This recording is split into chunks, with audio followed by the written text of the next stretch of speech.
दोस्तों, आज हम बात करेंगे श्री राम की अमर गाथा की। ये सिर्फ एक कहानी नहीं है, बल्कि धर्म, साहस और प्रेम का एक ऐसा सफर है जो हजारों सालों से भारतवासियों के दिलों में बसा हुआ है। पुराने ग्रंथों से लेकर आज के समय की कहानियों तक श्री राम का जीवन और उनकी शिक्षाएं लाखों लोगों को प्रेरित करती हैं। वो धार्मिकता की मिसाल है, एक आदर्श बेटे, राजा और पति।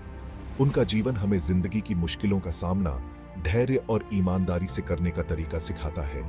आज भी उनका नाम सुनते ही मन में उम्मीद, न्याय और भक्ति का भाव जाग जाता है। रामायण, जो उनके जीवन की कहानी बयां करती है, सिर्फ एक कहानी नहीं है, बल्कि ये एक सदाचारी और सफल जीवन जीने का मार्गदर्शक है। श्री राम की कहानी समय से परे है, जो हमें याद दिलाती है कि अच्छाई और बुराई के बीच संघर्ष हमेशा बना रहेगा और अंत में जीत हमेशा धर्म की ही होती है। श्री राम का जन्म अपने आप में एक असाधारण घटना थी। अयोध्या के राजा दशरथ और रानी कौशल्या के घर जन्मे राम को भगवान विष्णु का 7वां अवतार माना जाता था। उनका बचपन असाधारण शक्ति और बुद्धिमत्ता के कारनामों से भरा था। उन्होंने धनुर्विद्या, शास्त्रों और युद्ध कला में महारत हासिल की, जिससे उनकी दिव्य क्षमता का पता चलता है। राम का बचपन बहुत ही सुखद था, जो प्यार, हंसी और शिक्षा से भरा था। अपने भाइयों लक्ष्मण, भरत और शत्रुघ्न के साथ उनका बंधन अटूट था। उन्होंने वशिष्ठ और विश्वामित्र जैसे ऋषियों से मार्गदर्शन प्राप्त किया, जिन्होंने उन्हें धर्म के सिद्धांतों से अवगत कराया। एक राजकुमार होने के बावजूद राम ने उल्लेखनीय विनम्रता, करुणा और सभी प्राणियों के प्रति सम्मान का प्रदर्शन किया। भाग्य में श्री राम के लिए कुछ और ही मंजूर था। राजमहल की एक साजिश के कारण उन्हें 14 साल के वनवास के लिए अयोध्या छोड़ने के लिए मजबूर होना पड़ा। अन्याय के बावजूद राम ने अटूट धैर्य के साथ अपने भाग्य को स्वीकार किया। उन्होंने अपनी इच्छाओं से ऊपर अपने पिता और राज्य के प्रति अपने कर्तव्य को रखा। अपनी पत्नी सीता और वफादार भाई लक्ष्मण के साथ राम जंगल में एक कठिन यात्रा पर निकल पड़े। वनवास ने राम के धैर्य की परीक्षा ली, उन्हें उनकी सीमा तक धकेल दिया। उन्होंने कई चुनौतियों का सामना किया, रहस्यमय प्राणियों का सामना किया और अटूट साहस के साथ राक्षसों का मुकाबला किया। लंका के राजा रावण द्वारा सीता का अपहरण रामायण में एक महत्वपूर्ण मोड़ था। बुराई के इस कृत्य ने अच्छाई और बुराई के बीच एक भयंकर युद्ध छेड़ दिया।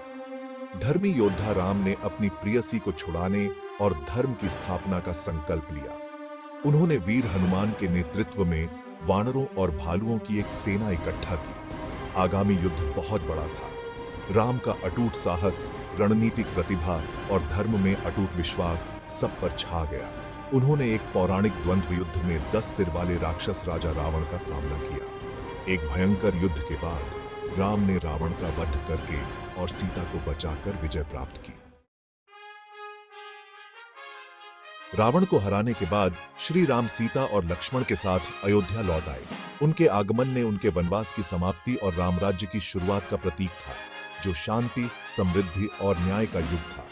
राम का शासन धर्म के प्रति उनकी अटूट निष्ठा, अपनी प्रजा के प्रति उनकी करुणा और उनके बुद्धिमान शासन द्वारा चिह्नित किया गया था। उनका शासन आदर्श राजाश्रय के लिए स्वर्णिम मानक बन गया।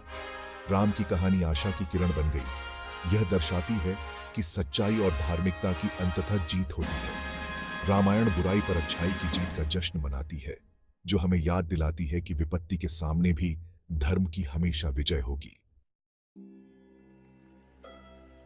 श्री राम का जीवन और उनकी शिक्षाएं आज भी लाखों लोगों को प्रेरित करती हैं। वो एक आदर्श इंसान है, जो दिव्यता और मानवता का एक आदर्श मिश्रण है। उनकी कहानी समय और संस्कृति की सीमाओं से परे है, जो धार्मिकता, साहस, कर्तव्य, करुणा और लचीलापन में कालातीत शिक्षा प्रदान करती है। साहित्य और कला से लेकर संगीत और नृत्य तक भारतीय संस्कृति पर श्री राम का प्रभाव निर्विवाद है। उनकी कहानी अनगिनत रूपांतरणों, व्याख्याओं और कलात्मक अभिव्यक्तियों को प्रेरित करती रहती है। विपत्ति के सामने धर्म, प्रेम और अटूट विश्वास का श्री राम का संदेश मानवता को सत्य और धार्मिकता की उसकी शाश्वत खोज पर मार्गदर्शन देता रहता है।